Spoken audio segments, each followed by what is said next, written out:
queremos tener un tratamiento efectivo y que no sea muy tóxico para el paciente. Y eso lo logramos a través de la mamografía.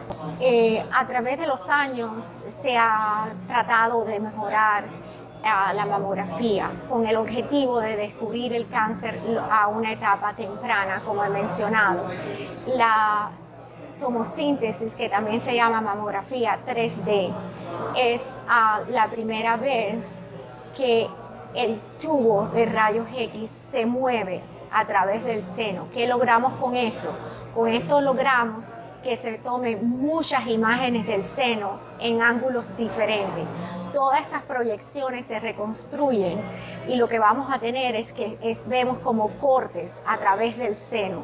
Esto permite que una de las limitaciones mayores de la mamografía, que es la superimposición de tejido, que puede ocultar o oscurecer el cáncer, esta tecnología trata de minimizar eso.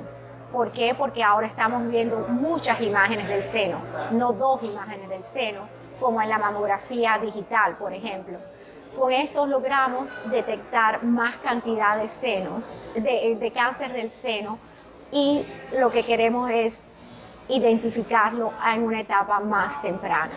Y esto es lo que nos ha permitido la tomosíntesis. En este momento, la tomosíntesis es uno de los avances más recientes que hemos tenido, pero además de la mamografía, que es muy importante, hay otras modalidades, como por ejemplo la resonancia magnética, que tiene gran sensibilidad, que también utilizamos para el diagnóstico del cáncer del seno. Es un complemento, todo se complementa. La mamografía es esencial, pero el ultrasonido y la resonancia magnética nos ayudan. Son otras modalidades que nos ayudan en detectar el cáncer del seno. Cualquier mujer puede ser afectada por el cáncer de mama, pero obviamente hay pacientes que tienen más riesgos.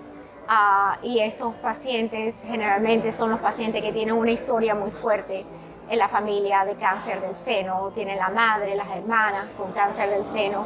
Los pacientes que tienen mutaciones genéticas, hay varias mutaciones genéticas, pero obviamente las más conocidas son las que se llaman BRCA1 y BRCA2.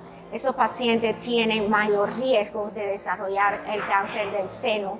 Pacientes que tuvieron radiación en el pecho a una edad temprana, entre los 10 y 30 años, están a mayor riesgo, pero solamente el hecho de ser mujer tienes el riesgo de desarrollar.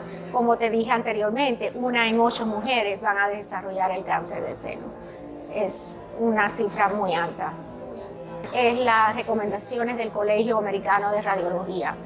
¿Cuáles son las recomendaciones? Las recomendaciones es que uno empiece la mamografía, si tiene un riesgo de averaje, que empieces la mamografía a la edad de 40 años y que cada año después de eso, anualmente tengas una mamografía. Ahora, los pacientes, como estábamos hablando, los pacientes de alto riesgo, se recomienda que la mamografía empiece mucho antes.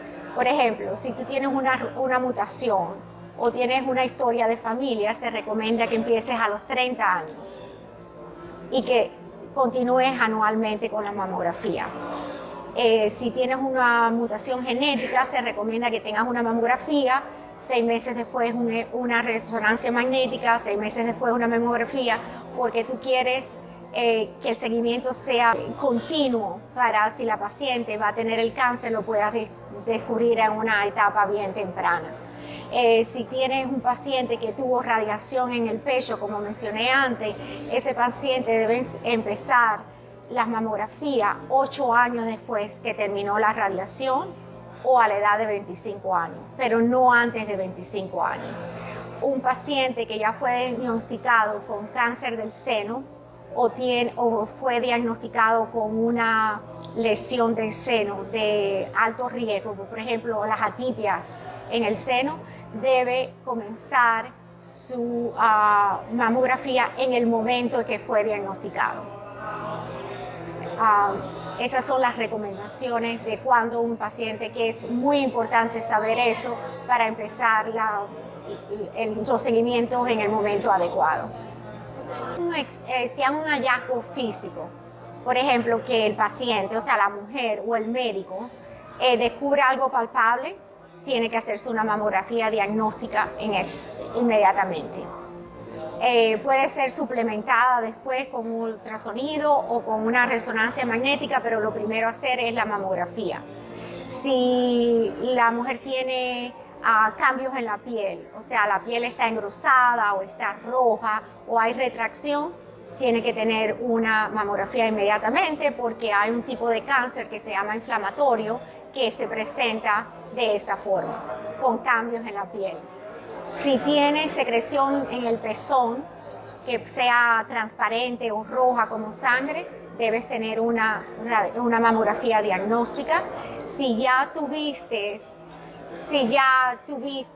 cáncer del seno, ese seno que tuvo cáncer se debe seguir cada 6 meses por 2 años.